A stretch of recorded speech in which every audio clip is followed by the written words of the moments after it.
Hello everyone. हम लोग chemistry का सॉल्यूशन चैप्टर को कंटिन्यू करने वाले हैं।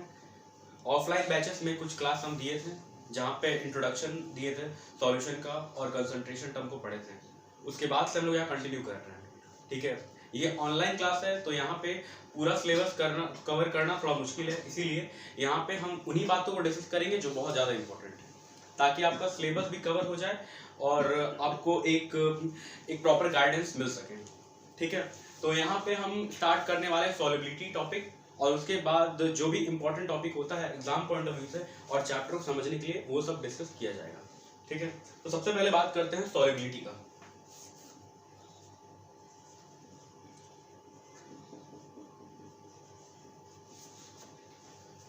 सॉल्युबिलिटी क्या होता है उसको समझने के लिए हमको समझना पड़ेगा एक्चुअली में saturated solution.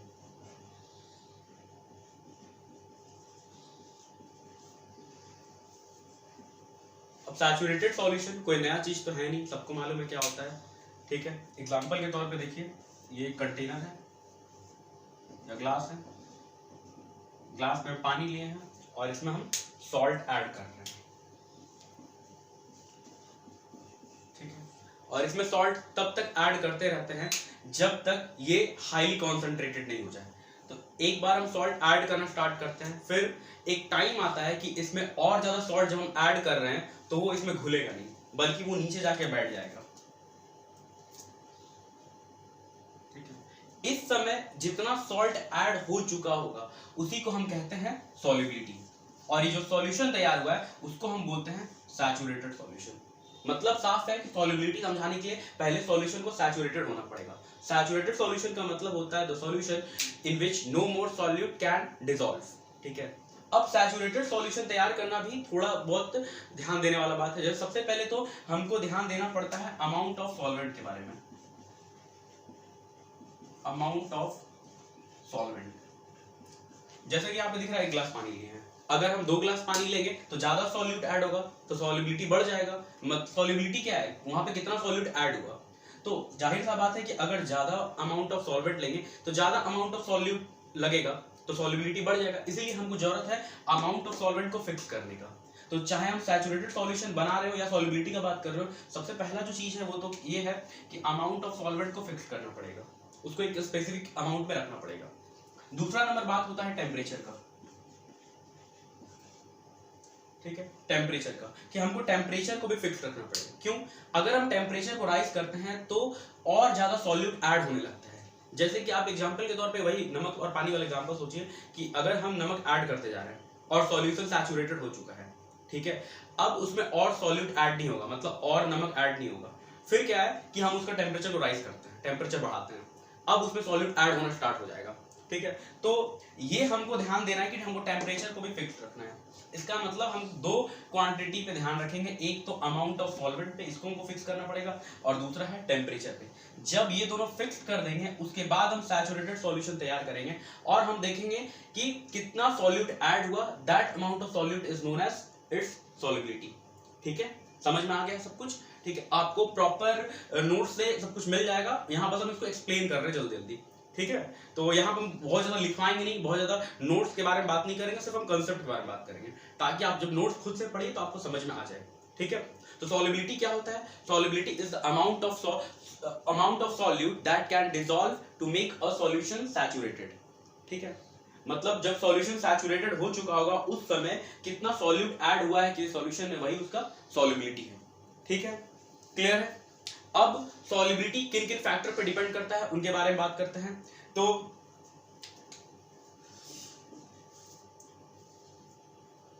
Factors affecting solubility, सबसे पहला जो फैक्टर है वो है nature of solute and solvent.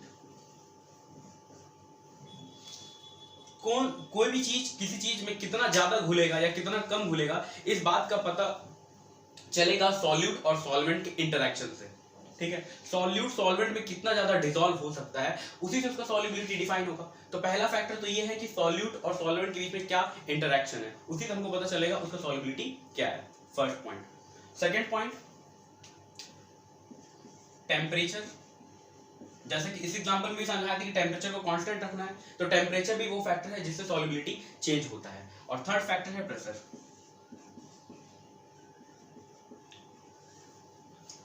ठीक है, तो ये हम छोटा सा इंट्रोडक्शन दिए सॉल्युबिलिटी के बारे में। अब इसके आगे मूव करते हैं टॉपिक पे। ठीक है,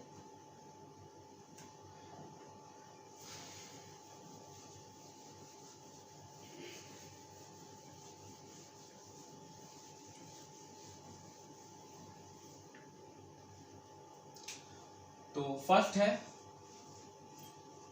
solubility of solid in liquid.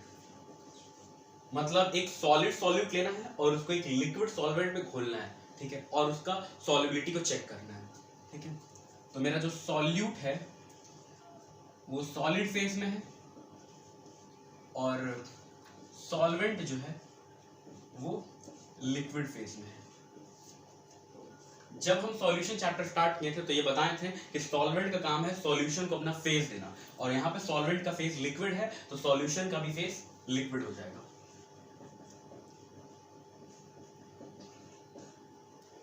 ठीक, क्लियर है? एग्जाम्पल बहुत सारा ले सकते हैं, सॉल्ट सॉल्यूशन, शुगर सॉल्यूशन, सब इसी का एग्जाम्पल है। ठीक है, अब यहाँ पे क्या क्या फैक्टर है जो सॉल्युबिलिटी को इफेक्ट कर रहा है उसको हम और डिटेल में समझते हैं।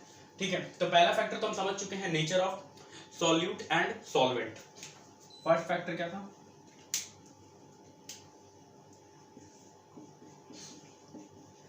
Nature of solute and solvent. ठीक है, और इसके लिए बहुत ही कॉमन लाइन जो चलता है, बार बार यूज किया केमिस्ट्री में, वो है लाइक डिसॉल्व्स लाइक। ठीक है, समझ में आता ही सबको। पोलर पोलर में घुलेगा, नॉन पोलर नॉन पोलर में घुलेगा। अगर सॉल्यूट और सॉल्वेंट एक जैसा है तो उनका इंटरेक्शन बहुत स्ट्रांग होगा और वो आसानी से घुल जाएगा और उनका सॉल्युबिलिटी राइज कर जाएगा। ठीक है, तो ये वाला पॉइंट बहुत ज्यादा सेल्फ एक्सप्लेनेटरी है, इसको ज्यादा समझाने की जरूरत नहीं है। ठीक है, सेकंड पॉइंट पे आते हैं, टेम्परेचर। यहाँ पे हमको पूरा डिटेल में समझना पड़ेगा। ठीक है, जैसे कि अगर हम सॉल्ट को या फिर शुगर को ऐड कर रहे हैं, सॉल्ट या शुगर को ऐड कर रहे हैं सॉल्वेंट में, पानी में, और सॉल्यूशन तैयार कर रहे हैं। ठीक है, तो मे बी ये प्रोसेस ऐसा हो सकता है जिसमें एनर्जी रिक्वायर्ड हो या फिर एनर्जी रिलीज हो। ठीक है, ये जो प्रोसेस है इसको हम बोलते हैं डिसोल्यूशन। डिसोल्यूशन मतलब नमक का पानी में घुल जाना, प्रोसेस क्या कहलाता है? डिसोल्यूशन। ठीक है, अभी जैसे समझा रहे थे कि नमक पानी में डालते जा रहे हैं, एक टाइम आएगा जब वो नमक पानी में नहीं घुलेगा। ठीक है, उस समय सॉल्यूशन सैचुरेटेड हो चुका होगा, और उस समय अगर हम सॉल्ट डालते हैं तो वो नीचे जाके इस तरह से बैठ जाता है, उसका टाइनी क्रिस्टल्स नीचे जाके बैठ जाता है। ठीक है, इस समय क्या हो रहा होता है? दो प्रोसेस हो रहा होता है, एक तो डिसोल्यूशन हो गया है और दूसरा उसी समय चल रहा होता है क्रिस्टलाइजेशन। अब ये क्या है? तो देखो यहाँ दो प्रोसेस साथ साथ चल रहा है, एक डिसोल्यूशन मतलब घुलने का और एक क्रिस्टलाइजेशन मतलब घुले हुए सॉल्यूट के बाहर आने का। इसको एक प्रैक्टिकल एग्जांपल समझते हैं। मान लो कि एक बेंच है, ठीक है, और बेंच का कैपेसिटी 5 स्टूडेंट का है, 5 स्टूडेंट का। अब कहीं से 6 स्टूडेंट आ चुका है और 6 स्टूडेंट को बैठना है, और बैठ तो 5 ही सकता है, और अगर छठा स्टूडेंट को बैठना है तो एक स्टूडेंट को वहां से हटना पड़ेगा। जब तक एक हटेगा नहीं तब तक एक वहां पे बैठ नहीं पाएगा। ठीक है, तो वही बात है, यहाँ जितना कैपेसिटी था ये फुल हो चुका है। अब इनमें से अगर एक को भी यहाँ घुलना है तो एक को बाहर आना पड़ेगा। घुलने का प्रोसेस डिसोल्यूशन, बाहर आने का प्रोसेस क्रिस्टलाइजेशन। अब जैसे डिसोल्यूशन होगा वैसे ही स्टार्ट हो जाएगा क्या? क्रिस्टलाइजेशन। ठीक है, तो यहाँ दो प्रोसेस साथ साथ चलेगा।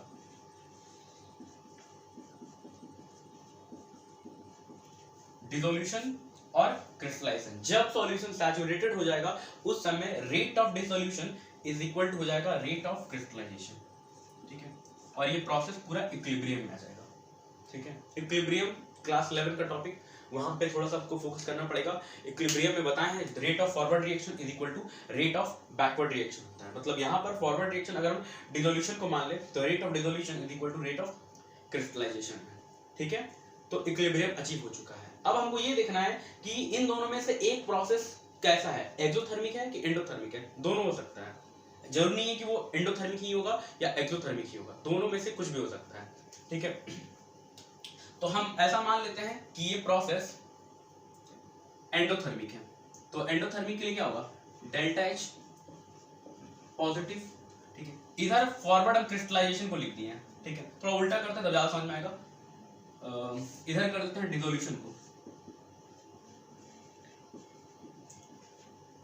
और इधर कर देते हैं क्रिस्टलाइजेशन को।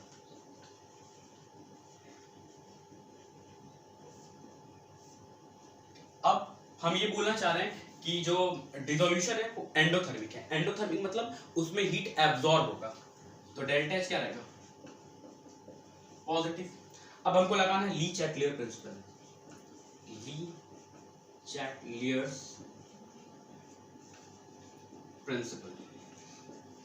तो याद करो ली चैटलियर प्रिंसिपल क्लास 11 में पढ़ चुके हो कि अगर कोई सिस्टम इक्विलिब्रियम में है और उसमें हम कोई चेंज लाते हैं तो सिस्टम अपने आप को इस तरह से एडजस्ट करता है ताकि वापस से वो इक्विलिब्रियम में आ जाए, या फिर हम ये बोल सकते हैं कि वो अपने अंदर होने वाले चेंज को नेग्लेक्ट करता है या फिर अंडू करता है, ठीक है, अपने आप को रिस्टोर करता है इक्विलिब्रियम लाने के लिए। तो यहाँ पर अगर हम टेम्परेचर बढ़ाते हैं, यहाँ पे हम टेम्परेचर बढ़ाते हैं तो ये सिस्टम चाहेगा किसी तरह से टेम्परेचर घटे। अब टेम्परेचर कैसे घटेगा, तो अगर ये फॉरवर्ड जा रहा है तो एंडोथर्मिक है, एंडोथर्मिक में हीट एब्जॉर्ब होता है और हीट एब्जॉर्ब होगा तो टेम्परेचर घटेगा, तो इसका मतलब है कि इसको टेम्परेचर घटाने के लिए फॉरवर्ड जाना पड़ेगा और फॉरवर्ड जाएगा तो सॉल्युबिलिटी बढ़ेगा, सॉल्युबिलिटी राइज करेगा। इस केस में टेम्परेचर बढ़ाने पे सॉल्युबिलिटी राइज करेगा, सॉल्युबिलिटी इंक्रीज करेगा। लेकिन अगर ऐसा सोचो कि अगर ये पूरा का पूरा प्रोसेस एक्सोथर्मिक होता, मतलब हीट रिलीज होता, तब टेम्परेचर बढ़ाने पर क्या होता, तब तो टेम्परेचर बढ़ाने पे ये सिस्टम टेम्परेचर घटाना चाहता और आगे जाएगा तो और टेम्परेचर बढ़ेगा, मतलब ये पीछे आएगा, इसका मतलब है सॉल्युबिलिटी डिक्रीज करता। तो टेम्परेचर बढ़ाने से हमको ये समझ में आया कि सॉल्युबिलिटी इंक्रीज भी कर सकता है और डिक्रीज भी कर सकता है, डिपेंड करता है कि प्रोसेस कैसा है, एक्सोथर्मिक है कि एंडोथर्मिक है, ठीक है। तो उम्मीद करें पूरा समझ में आ गया, नेचर समझ में आ गया और टेम्परेचर समझ में आ गया। तीसरा फैक्टर था प्रेशर, तीसरा फैक्टर था प्रेशर, और अच्छा बात यह है कि प्रेशर का कोई इफेक्ट नहीं है solubility of a solid in liquid पे। क्यों, क्योंकि सॉलिड और लिक्विड जो होता है इनकम्प्रेसिबल इन नेचर होता है, वो कंप्रेस नहीं किया जा सकता है, तो जब कंप्रेस नहीं किया जाता है तो प्रेशर का वहां कोई रोल ही नहीं है। मतलब अगर यहाँ पूछेगा कि प्रेशर कैसे इफेक्ट कर रहा है solubility of solid in liquid को, तो there is no effect of pressure on its solubility because solid and liquid are practically incompressible in nature, वो लोग इनकम्प्रेसिबल होता है, ठीक है। तो हमारा ये टॉपिक पूरा कवर हो गया है, अब हम लोग आगे मूव करते हैं, ठीक है। आप स्क्रीनशॉट लेके इसको लिख सकते हैं, नोट्स जो लिखना है, वैसे भी नोट्स आपके पास होगा तो यहाँ से बहुत ज्यादा आपको मिलेगा नहीं, यहाँ बस आपको समझना है, ठीक है ना। अब हम आगे बढ़ रहे हैं।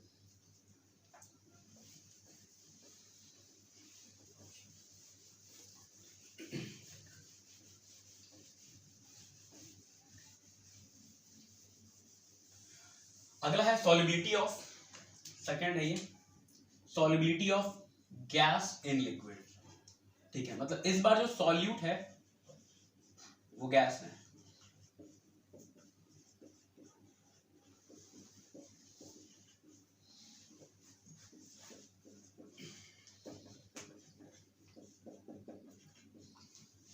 ठीक है। फर्स्ट फैक्टर तो वही है नेचर, नेचर ऑफ सॉल्यूट और सॉल्वेंट, अलग अलग गैस का सॉल्युबिलिटी अलग अलग होगा, ठीक है। सब गैस का सॉल्युबिलिटी डिफरेंट नहीं होगा, ये डिपेंड करता है कि उसका नेचर क्या है, उसका नेचर जितना ज्यादा सॉल्वेंट से इंटरैक्ट कर पाएगा उसका सॉल्युबिलिटी उतना ज्यादा बढ़ जाएगा, ठीक है। तो नेचर वाला बात यहाँ पे हम ज्यादा डिस्कस नहीं करेंगे, ठीक है। हम आ जाते हैं टेम्परेचर पे। सेकेंड फैक्टर जो है वो मेरा टेम्परेचर का है, और टेम्परेचर इसको कैसे इफेक्ट कर रहा है इसको समझते हैं। तो यहाँ डायग्राम से देखो, ये गैस है जो कि सॉल्यूट पार्टिकल है, ये लिक्विड है जो कि सॉल्वेंट है, और फिर जाके तैयार होता है सॉल्यूशन जो कि लिक्विड ही होता है,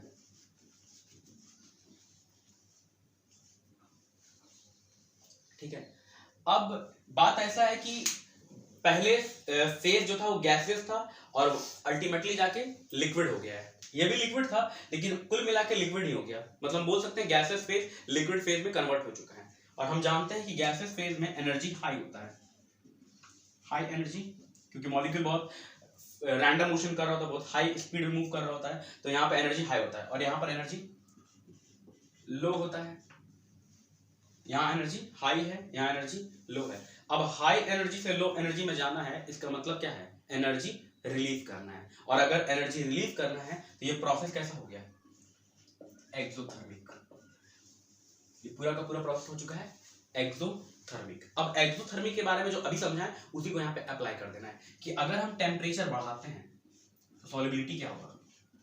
अब उम्मीद कर रहे हैं पीछे वाला बात याद होगा कि अगर टेम्परेचर बढ़ाते हैं और प्रोसेस एक्सोथर्मिक है तो सॉल्युबिलिटी घटेगा। क्यों, क्योंकि टेम्परेचर बढ़ा रहा है तो सिस्टम टेम्परेचर को घटाना चाहेगा, सिस्टम चाहेगा टेम्परेचर को डाउन करे। अब टेम्परेचर डाउन कैसे होगा, जब प्रोसेस पीछे आएगा, क्योंकि आगे जा रहा है तो और एनर्जी रिलीज कर रहा है, तो आगे तो जाएगा नहीं, पीछे जाएगा, मतलब सॉल्युबिलिटी घटेगा। ठीक है, अब आते हैं थोड़ा इस चीज को हल्का करते हैं। बहुत ज्यादा डीपली कंसेप्ट वाला बात कर रहे थे, अब थोड़ा चीजों को हल्का करते हैं। देखो हो सकता है इतना बात जो भी बताया याद ना रहे, क्योंकि हमको तो पढ़ाई ऐसा करना जो कि हमको लंबे समय तक याद रहे। ठीक है, अब हो सकता है ये सारा बात हम भूल जाए, एक्सोथर्मिक एंडोथर्मिक सब कुछ भूल जाए। तो अब हम प्रैक्टिकल एग्जाम्पल पे आते हैं और वहीं सब कुछ याद आ जाएगा। जैसे कि पहला एग्जाम्पल ये है कि हम लोग गर्म पानी पीते हैं तो वो टेस्टलेस होता है, फ्लैट टेस्ट होता है, जबकि ठंडा पानी पीने में थोड़ा मीठा लगता है, ठीक है, सॉफ्ट लगता है। अब कारण ऐसा क्यों है, ठंडा पानी में एक टेस्ट होता है, मीठा टेस्ट, और गर्म पानी में कोई टेस्ट नहीं होता है, एकदम फ्लैट होता है। कारण क्या है, तो देखो चाहे वो कोई भी पानी हो, ये वाटर है, पानी के ऊपर बहुत सारा गैस है, ठीक है, बहुत सारा गैस है। अब ये गैस जो है पानी में जाके घुल गया है, ठीक है, और वही गैस पानी को एक स्वीट टेस्ट दे रहा है, मीठा टेस्ट दे रहा है। जब हम टेम्परेचर बढ़ाते हैं तो उस गैस का सॉल्युबिलिटी घट जाता है, मतलब वो जो घुला हुआ गैस है वो बाहर आ जाता है, तो उसका टेस्ट फ्लैट हो जाता है। क्योंकि गर्म किए तो गैस अंदर से बाहर चला गया, तो सॉल्युबिलिटी घट गया। दूसरा प्रैक्टिकल एग्जांपल ये है कि aquatic animals are more comfortable in cold water than in hot water. मतलब जो मछली है उसको ठंडा पानी में रहना पसंद है, गर्म पानी में नहीं। क्यों, अब ऐसा नहीं कि गर्म पानी मछली को बहुत गर्मी लग रहा है, एकदम नहीं है, ठीक है। गर्म पानी में क्या होता है कि जो डिसॉल्व ऑक्सीजन है वो कम हो जाता है, क्योंकि अभी देख रहे हैं वही बात कि टेम्परेचर बढ़ाने से सॉल्युबिलिटी घटता है, तो अंदर में डिसॉल्व ऑक्सीजन कम हो गया, जिसकी वजह से मछली को वहां पे प्रॉब्लम हो रहा है सांस लेने में, क्योंकि मछली जो है डिसॉल्व ऑक्सीजन को ही एब्जॉर्ब करके जिंदा है। ठीक है, तो ये दो एग्जांपल से तुमको ये बात याद रहेगा कि टेम्परेचर बढ़ाने से सॉल्युबिलिटी घटता है, किसका, solubility of gas in liquid का। ठीक है, समझ में आ गया पूरा, एग्जांपल से याद कर लोगे इसको। ठीक है, अब थर्ड फैक्टर की तरफ चलते हैं, प्रेशर।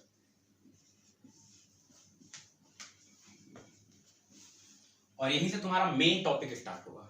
अभी तक जो भी अब बताएं वो पूरा इंट्रोडक्शन वाला बात था, ठीक है। अब मेन टॉपिक स्टार्ट होगा जिसका नाम है हेनरीज लॉ।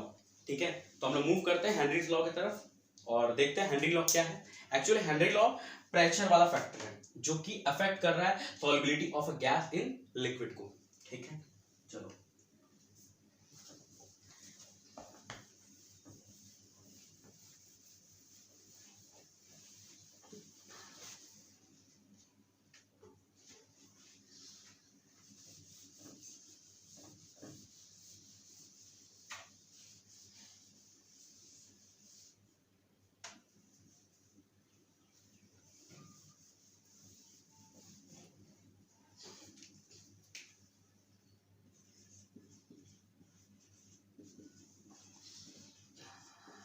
पहले स्टेटमेंट लिख देते हैं, क्योंकि इंपॉर्टेंट है। डायरेक्ट तुमसे पूछा था एग्जाम में, explain Henry law, Henry law को एक्सप्लेन करो, बताओ उसका स्टेटमेंट। ठीक है, तो उसका पहले स्टेटमेंट बता देना है, ये इंपॉर्टेंट है इसलिए इसको लिखवा देना है।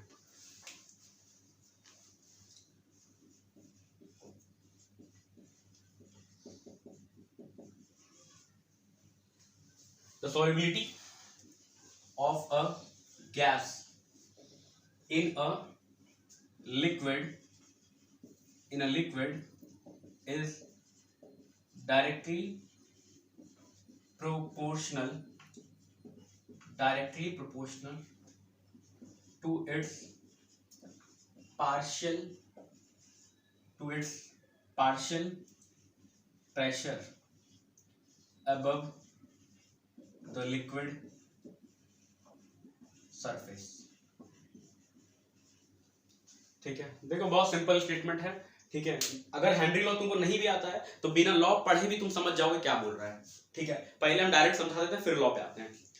जैसे कि तुमको मालूम है कि कोल्ड ड्रिंक जो हम पी रहे हैं, जो एरेटेड ड्रिंक है, उसके अंदर CO2 डिजॉल्व है, CO2 डिजॉल्व है। अब CO2 एक्चुअली में कोल्ड ड्रिंक में सॉल्युबल नहीं है, लेकिन फिर भी वो बहुत ज्यादा घुला हुआ है। क्यों? क्योंकि उसके ऊपर हाई प्रेशर लगा के उसको डिजॉल्व किया गया है। तो प्रेशर जब हम बहुत ज्यादा दिए तो सॉल्युबिलिटी उसका बढ़ गया। इसका मतलब कि the solubility of a gas is directly proportional to its pressure. जितना ज्यादा प्रेशर देंगे उतना ज्यादा सॉल्युबिलिटी बढ़ेगा, ठीक है। वही बात को यहाँ पे एक साइंटिफिक लैंग्वेज में समझाया गया है, ठीक है। समझते हैं, कुछ कुछ टर्म्स है उनको देखते हैं और फिर इस लॉ को समझाते हैं अच्छा से। देखो ये कंटेनर है,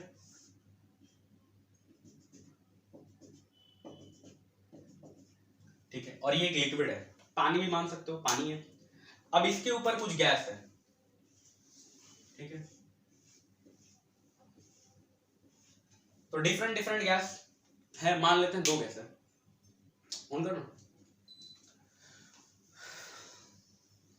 2 डिफरेंट गैस ले लेते हैं, A और B, ठीक। ये A का मॉलिक्यूल है और ये B का मॉलिक्यूल है, ठीक है। A और B क्लियर दिख रहा है क्या?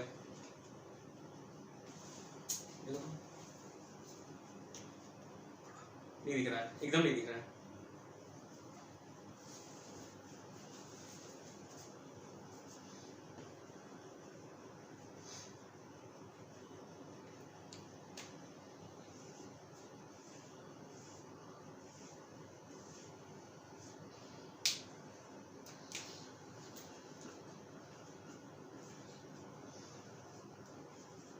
अब ठीक है, तो 2 गैस लिक्विड के ऊपर है, A और B।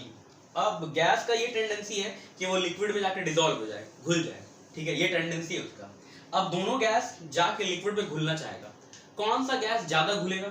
तो देखो अगर फिगर को तुम ध्यान से देख रहे हो तो यहाँ पर 2 ठोम B बनाए, दिख रहा है ना अच्छे से, 2 B बनाए और 3 A बनाए। तो अगर ज्यादा A है तो A ज्यादा घुलेगा, एकदम सिंपल शब्दों में समझते हैं, कोई लॉ पे नहीं जाते हैं, एकदम सिंपल लैंग्वेज समझते हैं कि अगर A ज्यादा है तो A ज्यादा घुलेगा और B कम है तो B कम घुलेगा। मतलब अंदर में जब हम देखने जाएंगे तो हमको A ज्यादा मिलेगा, A ज्यादा मिलेगा और B कम मिलेगा, ठीक है। ये मेरा A है और ये B है, एकदम सिंपल समझ रहे हैं आप, कोई साइंस नहीं लगाया है। जो ज्यादा है वो ज्यादा घुलेगा, जो कम है वो कम घुलेगा, ठीक है। अब इसको समझाते हैं ऐसा क्यों हो रहा है, ठीक है। तो देखो अगर हम गैस को आइडियल मान लें तो ये इक्वेशन लग सकता है PV = nRT, ठीक है। पूरे प्रोसेस के दौरान टेम्परेचर को कांस्टेंट रखते हैं, टेम्परेचर चेंज नहीं करते हैं, ठीक है। टेम्परेचर फिक्स्ड है, टेम्परेचर हो गया constant, R universal gas constant, ये 2 चीज कांस्टेंट है, ठीक है। वॉल्यूम भी कांस्टेंट है, ठीक है। कंटेनर को बंद कर दो, वॉल्यूम कांस्टेंट है, दिया हुआ जगह गैस के लिए फिक्स है, तीनों चीज कांस्टेंट हो गया, वॉल्यूम भी कांस्टेंट, R भी कांस्टेंट, T भी कांस्टेंट, ठीक है। बचा P और N, तो हम यहाँ बोल सकते हैं P is directly proportional to N। N मतलब नंबर ऑफ मोल, तो जिसका नंबर ऑफ मोल ज्यादा होगा वो ज्यादा प्रेशर लगाएगा। तो यहाँ दिख रहा है कि A का नंबर ऑफ मोल ज्यादा है, A का मॉलिक्यूल ज्यादा है, इसका मतलब A का प्रेशर ज्यादा होगा, और जिसका प्रेशर ज्यादा होगा उसी का सॉल्युबिलिटी भी ज्यादा होगा। यही ये बात यहाँ लॉ में बोला जा रहा है। क्योंकि ये ज्यादा क्यों घुल रहा है? क्योंकि यहाँ पर उसका प्रेशर ज्यादा है, जितना ज्यादा प्रेशर होगा उतना ज्यादा उसका सॉल्युबिलिटी होगा। यही बात यहाँ पे एक्सप्लेन किया गया है, ठीक है। अब थोड़ा लॉ की तरफ आते हैं और उसका लैंग्वेज को समझते हैं, ठीक है। यहाँ पे क्या बोल रहा है? बोल रहा है सॉल्युबिलिटी के बारे में बात हो रहा है, the solubility of a gas in a liquid, ठीक है। एक गैस का सॉल्युबिलिटी लिक्विड में ये डायरेक्टली प्रोपोर्शनल है इसके पार्शियल प्रेशर से, ठीक है। प्रेशर नहीं, पार्शियल प्रेशर। अब पार्शियल प्रेशर क्यों? क्योंकि यहाँ पे अलग अलग गैस है, तो हर गैस का अलग प्रेशर होगा, ठीक है। A का प्रेशर अलग होगा और B का प्रेशर अलग होगा, तो उसका इंडिविजुअल प्रेशर को हम लोग बोलते हैं क्या? पार्शियल प्रेशर, ठीक है। तो जिस गैस का सॉल्युबिलिटी की बात कर रहे हैं वो टोटल प्रेशर पे डिपेंड नहीं करता है, ये उसके खुद के प्रेशर पे डिपेंड करता है, और उसी खुद के प्रेशर को हम बोलते हैं क्या? पार्शियल प्रेशर, ठीक है। समझ में आया? बहुत सिंपल सा बात है। उस गैस का सॉल्युबिलिटी ज्यादा होगा जिसका पार्शियल प्रेशर ज्यादा होगा। अब प्रेशर ऐसा चीज है जो हमको दिखाई नहीं देता है, वो हमको मेजर करना पड़ता है। तो हम देख कर ये बता सकते हैं कि जिसका नंबर ऑफ मोल ज्यादा होगा उसका सॉल्युबिलिटी ज्यादा होगा, क्योंकि हम यहाँ पे समझ चुके हैं कि जिसका नंबर ऑफ मोल ज्यादा है उसका प्रेशर ज्यादा है, तो जिसका नंबर ऑफ मोल ज्यादा है उसका सॉल्युबिलिटी ज्यादा है। ये हम देख कर बोल रहे हैं, लेकिन समझ क्या रहे हैं कि जिसका नंबर ऑफ मोल ज्यादा है उसका प्रेशर ज्यादा है, इंडिविजुअल प्रेशर जिसको हम बोलते हैं पार्शियल प्रेशर, इसकी वजह से उसका सॉल्युबिलिटी बढ़ गया है। ठीक है, अब सॉल्युबिलिटी को कैसे समझाएंगे? तो सॉल्युबिलिटी एक्चुअली में कंसंट्रेशन ही तो है। अगर डिटेल में समझे तो सॉल्युबिलिटी कुछ अलग चीज थोड़ी ना है, वो तो कंसंट्रेशन ही है। लेकिन ये कंसंट्रेशन कौन सा कंसंट्रेशन है? ये है कंसंट्रेशन ऑफ सैचुरेटेड सॉल्यूशन। अब कंसंट्रेशन को समझाने के लिए मेरे पास बहुत सारा टर्म है। स्टार्टिंग में समझाएं mass percentage, volume percentage, molarity, molality. ठीक है, यहाँ पर हम लोग यूज करेंगे मोल फ्रैक्शन, जो कि बहुत सिंपल है। ठीक है, मोल फ्रैक्शन जो रेशियो होता है नंबर ऑफ मोल्स का, तो उसी को यूज करेंगे। तो यहाँ पे बोल रहा है कि द सॉल्युबिलिटी लॉ पे आते हैं कि हेनरी लॉ क्या बोल रहा है। अकॉर्डिंग टू द लॉ क्या बोला गया है?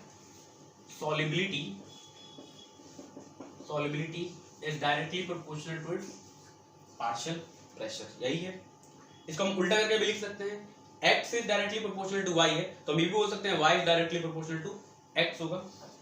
तो हम ये बात बोल सकते हैं कि P is directly proportional to solubility, और सॉल्युबिलिटी को यहाँ पे हम डिनोट करेंगे मोल फ्रैक्शन से। पढ़ते क्या है? जीटा। ठीक है, या फिर काई भी पढ़ते हैं। ठीक है, तो ये हो गया pressure is directly proportional to its mole fraction, जो कि सॉल्युबिलिटी है। अब हम ए का बात कर रहे हैं तो यहाँ ए लिखेंगे, क्योंकि दोनों में से एक ही गैस का बात करेंगे, और बी का बात करेंगे तो बी लिखेंगे। ठीक है, ये डायरेक्टली प्रोपोर्शनल है। समझ में आ गया कि जितना ज्यादा उसका सॉल्युबिलिटी होगा उतना उसका प्रेशर होगा, उल्टा। ठीक है, जैसे अभी हम बोल रहे थे कि उसका सॉल्युबिलिटी ज्यादा होगा जिसका प्रेशर ज्यादा होगा, अब उल्टा बोल रहे हैं जिसका सॉल्युबिलिटी ज्यादा होगा उसका प्रेशर ज्यादा होगा, उल्टा। दोनों तरफ से ये ट्रू है। ठीक है, डायरेक्टली प्रोपोर्शनल है। सबको मालूम है कि डायरेक्टली प्रोपोर्शनल ग्राफ कैसा बनता है? एक स्ट्रेट लाइन बनता है। ठीक है ना, तो अभी हम ग्राफ ड्रॉ करेंगे, उससे पहले इसको हटा लेते हैं, प्रोपोर्शनलिटी का साइन हटेगा तो एक कांस्टेंट आएगा, और यहाँ जो कांस्टेंट है वो क्या कहलाता है? Henry's law constant. इस KH को बोलते हैं हेनरीज लॉ कांस्टेंट।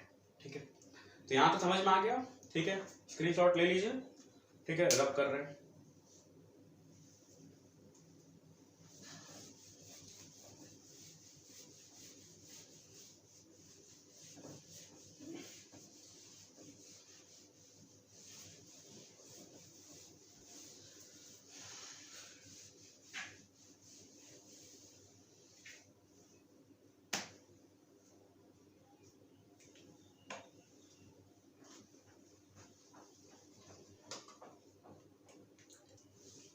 ठीक है, ग्राफ ड्रॉ कर लेते हैं।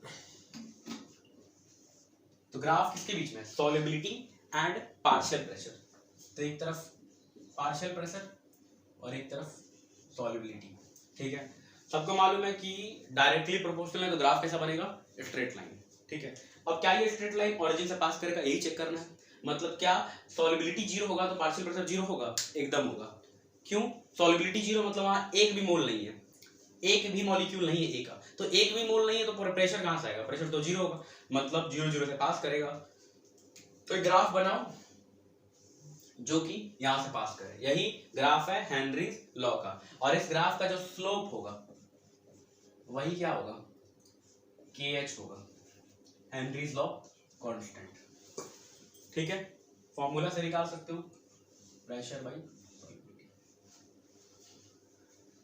ठीक है, लॉ क्लियर है।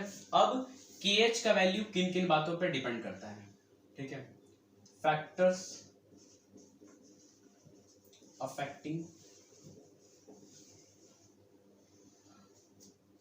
हेनरीज लॉ कांस्टेंट, ये किन किन बातों पर डिपेंड करता है? तो एक तरह से ये सॉल्युबिलिटी से ही रिलेटेड है। तो सॉल्युबिलिटी जिन जिन बातों पर डिपेंड किया था वही उसी पे करेगा। पहला क्या था? Nature of solute and solvent, वही चीजें। तो यहाँ पे हम सॉल्वेंट को तो फिक्स कर दिए हैं, बस हम गैस को चेंज कर रहे हैं, अलग अलग गैस ले रहे हैं।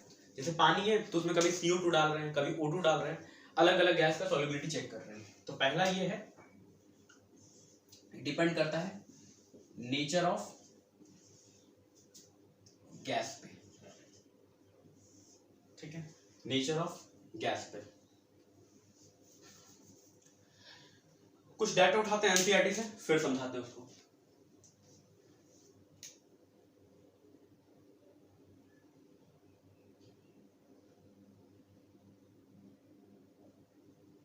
देखो एनसीईआरटी में दिया हुआ है दो गैस का KH का वैल्यू, एक है हीलियम और एक है हाइड्रोजन। हीलियम का KH है लगभग 145 और हाइड्रोजन का KH है लगभग 69।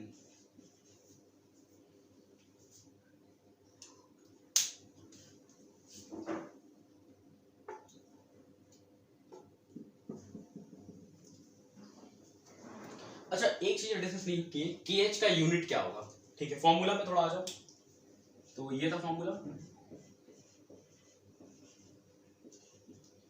KH का यूनिट क्या होगा।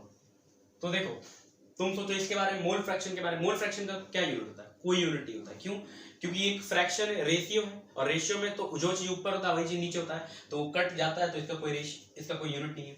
तो जब इसका कोई यूनिट नहीं है मतलब इन दोनों का यूनिट बराबर है, तो जो प्रेशर का यूनिट होगा वही KH का यूनिट होगा। तो प्रेशर का ऐसा यूनिट तो पास्कल है, लेकिन हम लोग केमिस्ट्री में यूज करते हैं ATM, बार, ये सब यूज करते हैं, तो वही यूनिट KH का रहेगा। ठीक है, यूनिट समझ में आ गया। जो यूनिट प्रेशर का वही यूनिट KH का, हेनरी लॉ कांस्टेंट का। तो यहाँ पे हम यूनिट नहीं लिखे, यूनिट बुक में दिया हुआ है, उस हिसाब से एडजस्ट है ये फिगर। ठीक है, अब ये दिख रहा है कि डिफरेंट गैस है तो डिफरेंट KH है। डिफरेंट KH है मतलब डिफरेंट सॉल्युबिलिटी है। अब ये समझना है कि किसका सॉल्युबिलिटी ज्यादा है, हीलियम का कि हाइड्रोजन का। ठीक है, इसको समझते हैं। तो देखो फॉर्मूला पे फिर से आओ। तो यहां से हम देख पा रहे हैं KH इक्वल टू क्या लिखा जाएगा, partial pressure upon mole fraction. और अगर प्रेशर कांस्टेंट है, प्रेशर नहीं बदल रहा है, मतलब ये सारा चीज कांस्टेंट प्रेशर पे हो रहा है, तो हम ये बोल सकते हैं KH is inversely proportional to mole fraction, ये बोल सकते हैं। और मोल फ्रैक्शन क्या है, सॉल्युबिलिटी। इसका मतलब है इनवर्सली प्रोपोर्शनल है, जिसका KH ज्यादा उसका सॉल्युबिलिटी कम। देखो इसका KH ज्यादा तो इसका सॉल्युबिलिटी कम, और इसका सॉल्युबिलिटी हाई। तो अगर इस तरह से टेबल दिया हुआ है और पूछ रहा है किस गैस का सॉल्युबिलिटी ज्यादा होगा, तो जिसका KH का वैल्यू कम होगा, क्योंकि इनवर्सली प्रोपोर्शनल है। ठीक है, समझ में आ गया। KH किस पर डिपेंड कर रहा है, नेचर ऑफ गैस पे। ये बात एकदम क्लियर है। सेकंड आ रहा है टेम्परेचर।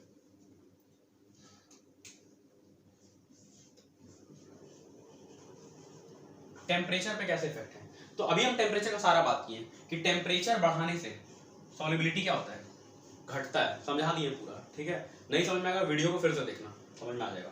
टेम्परेचर बढ़ाने से सॉल्युबिलिटी घटता है, और यहाँ सॉल्युबिलिटी को हम दिखा रहे हैं मोल फ्रैक्शन से। टेम्परेचर बढ़ाने से सॉल्युबिलिटी घटता है।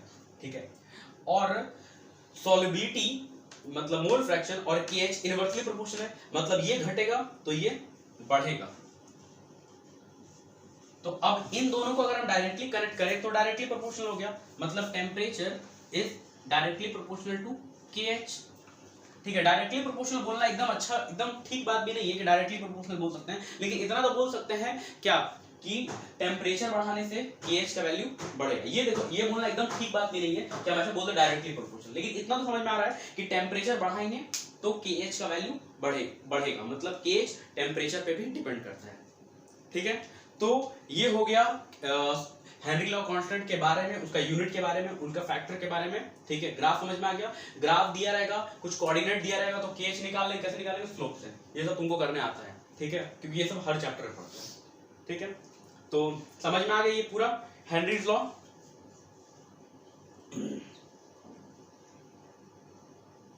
हेनरी लॉ बहुत इंपॉर्टेंट टॉपिक था। ठीक है, अब इसके एप्लीकेशन पे आते हैं। तो एक एप्लीकेशन तो हम पहले ही डिस्कस कर दिए, वही कोल्ड ड्रिंक वाला। ठीक है, कि कोल्ड ड्रिंक में जो गैस को डिसॉल्व किया गया है वो हाई प्रेशर पे डिसॉल्व किया गया है। ठीक है, अब उसी कोल्ड ड्रिंक वाले केस को थोड़ा आगे बढ़ा के समझाते हैं कि वहां पे और क्या हो रहा है।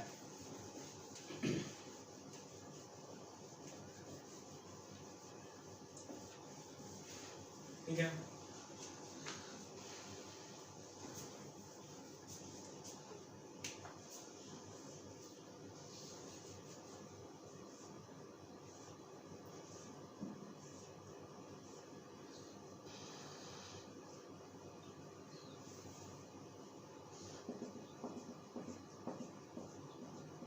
देखो ये कोल्ड ड्रिंक का बोतल है, ठीक है, अभी इसके अंदर गैस डिसॉल्व है CO2,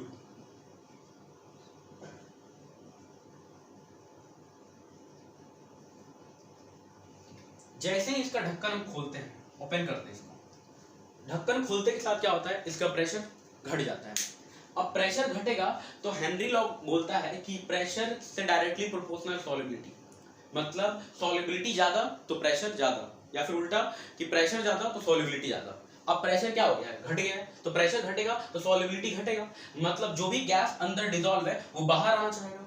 और जो ढक्कन खुला है वो बहुत झटके में खुला है, मतलब एकदम स्लोली नहीं खुला है, वो एक झटके में खुला है, तो एक झटके में प्रेशर कम हुआ, और जब एक झटके में प्रेशर कम हुआ तो एक झटके में पूरा गैस बाहर आना चाहिए, और वो जो गैस बाहर आता है तो हो सकता है वो कोल्ड ड्रिंक को लेते हुए बाहर आ जाए। इसीलिए जब हम बोतल को ओपन करते हैं तो फिश साउंड होता है, ठीक है, ये कारण था जो कि हेनरी लॉ से हम एक्सप्लेन कर पा रहे हैं इसको, ठीक है, समझ में आ गया। दूसरा नंबर बात ये है कि जो डीप सी डाइवर्स होता है, जो समुद्र के बहुत अंदर जा रहा है, ठीक है, वो एक ऑक्सीजन सिलेंडर को लेकर अंदर जा रहा है। अब वहां पर क्या है और वहां हेनरी लॉ कैसे काम कर रहा है समझते हैं, ठीक है। तो जैसे जैसे वो समुद्र के अंदर जा रहा है, समुद्र के बहुत अंदर जा रहा है, वो डेप्थ में जा रहा है, तो अंदर में प्रेशर बढ़ रहा है, ठीक है, क्योंकि तुम पढ़े होगे बहुत पहले कि pressure is directly proportional to depth. Liquid के जितना अंदर जाएंगे प्रेशर उतना ज्यादा बढ़ेगा। तो हम बहुत नीचे जा चुके हैं, ठीक है, तो वहां पर प्रेशर बहुत ज्यादा हो गया। अब हाई प्रेशर पे क्या होगा, सॉल्युबिलिटी बढ़ जाएगा, किस चीज का, ऑक्सीजन का, हमारे ब्लड में। जब हम सांस लेते हैं तो ऑक्सीजन लंग्स के थ्रू हमारे ब्लड में जाता है, ठीक है। अब ब्लड भी एक लिक्विड है और ऑक्सीजन एक गैस है, मतलब यही केस चल रहा है, solubility of gas in liquid. अब कितना ऑक्सीजन ब्लड में घुलेगा वो डिपेंड करता है कि हम पे कितना प्रेशर लग रहा है। तो अभी तो हम पे एटमॉस्फेरिक प्रेशर लग रहा है, हमको कोई फर्क नहीं पड़ रहा है, लेकिन समुद्र के अंदर बहुत अंदर वहां प्रेशर बहुत ज्यादा है, तो वहां पर गैस का सॉल्युबिलिटी ब्लड के अंदर बहुत ज्यादा हो जाएगा, ठीक है। तब तक कोई प्रॉब्लम नहीं है, ठीक है, हल्का फुल्का, लेकिन बहुत ज्यादा प्रॉब्लम नहीं है। लेकिन जब वो डाइवर बाहर आएगा, यहाँ पे आएगा, सरफेस पे आएगा, तो उस समय क्या है कि प्रेशर बहुत कम हो चुका है, और जब कम होगा तो जो एक्सेस डिसॉल्व ऑक्सीजन है वो बाहर आ जाएगा, और जब बाहर आएगा तो ब्लड के अंदर अचानक से बबल्स क्रिएट होगा, और वो बबल्स एक प्रॉब्लम स्टार्ट कर देगा हमारे बॉडी में, ठीक है, जिसको बेंडिंग कहते हैं, ठीक है। और ये एक बहुत ही खराब सिचुएशन हो सकता है, एक मेडिकल प्रॉब्लम हो सकता है, ठीक है। तो इन सब को अवॉइड करने के लिए, बचने के लिए क्या किया जाता है, उस ऑक्सीजन सिलेंडर में, ऑक्सीजन में डिसॉल्व कर दिया जाता है हीलियम, हीलियम से उसको डाइल्यूट किया जाता है, ठीक है। अब हीलियम ही क्यों, क्योंकि हम देख रहे हैं कि हीलियम का सॉल्युबिलिटी बहुत ही कम है, हीलियम बहुत ज्यादा नहीं घुलेगा, ठीक है। तो अगर बहुत ज्यादा प्रेशर देंगे तो थोड़ा सा हीलियम अंदर जाएगा। अब जब थोड़ा सा हीलियम अंदर जाएगा तो बाहर जब आएगा तो हीलियम भी बाहर आएगा, और उस समय हमको बहुत ज्यादा प्रॉब्लम नहीं होगा। तो जो डीप सी डाइवर है उसका जो सिलेंडर है उसको डाइल्यूट किया गया है हीलियम से। हीलियम से ही क्यों किया गया है, क्योंकि उसका सॉल्युबिलिटी कम है, ठीक है। डाटा देखना, एनसीईआरटी में सबसे कम हीलियम का सॉल्युबिलिटी, इसलिए हम लोग हीलियम को वहां पे यूज किए हैं, ठीक है। तो ये पूरा बात था हेनरी लॉ का। उम्मीद कर रहे हैं तुमको हेनरी लॉ समझ में आ गया है। अब हम वीडियो को यहाँ पे रोकते हैं, ठीक है। ये पूरा एक टॉपिक हम कवर कर दिए, ठीक है। Thank you.